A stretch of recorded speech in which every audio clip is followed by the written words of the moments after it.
হামজা, ফাহমিদুল, শামিদদের পাশাপাশি জামাল তপুদের পারফরম্যান্সে বাংলাদেশকে এশিয়ার সেরা দল বলছেন ভুটানের অধিনায়ক নিমা ওয়াংটি। এবার মাঠের লড়াইয়ে এই মন্তব্যের প্রতিফলন ঘটাতে চায় বাংলাদেশ। ফিফা প্রস্তুতি ম্যাচ শুরু হবে বুধবার সন্ধ্যা 7টায়।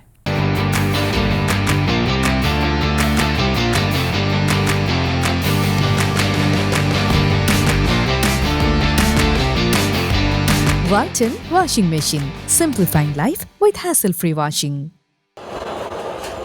মঙ্গলবার সন্ধ্যা জ্বলে উঠেছে ঢাকা স্টেডিয়ামের ফ্লাড লাইট, হচ্ছে গুড়ি গুড়ি বৃষ্টি। কৃত্রিম আলোতে ফাহমিদুল হামজাদের ছোঁয়ায় বদলে যাওয়া বাংলাদেশ ফুটবল দল ব্যস্ত অনুশীলনে। ভুটান ম্যাচের আগে নিজেদের শেষবারের মতো ঝালিয়ে নিতে বুধবার সকালে ঢাকায় আসবেন শামিদ। তাতে মূল একাদশে প্রবাসী ফুটবলারের সংখ্যা হতে পারে 3।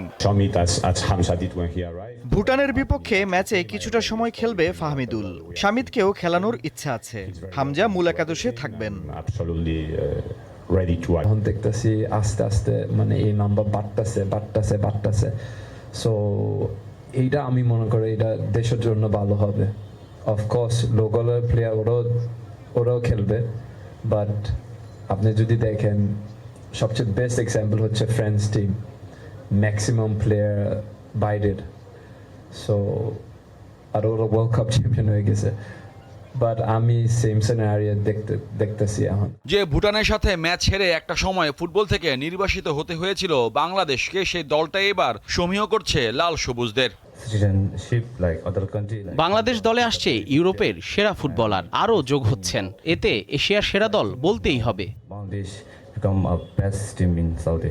ঢাকা স্টেডিয়ামের রূপটা আরো উজ্জ্বল হবে যদি ম্যাচটা নিজেদের করে নিতে পারে বেঙ্গল টাইগার্স, এমনটাই বলছেন ফুটবল প্রেমীরা। মোহাম্মদ হাসিব, দীপ্ত স্পোর্টস, ঢাকা।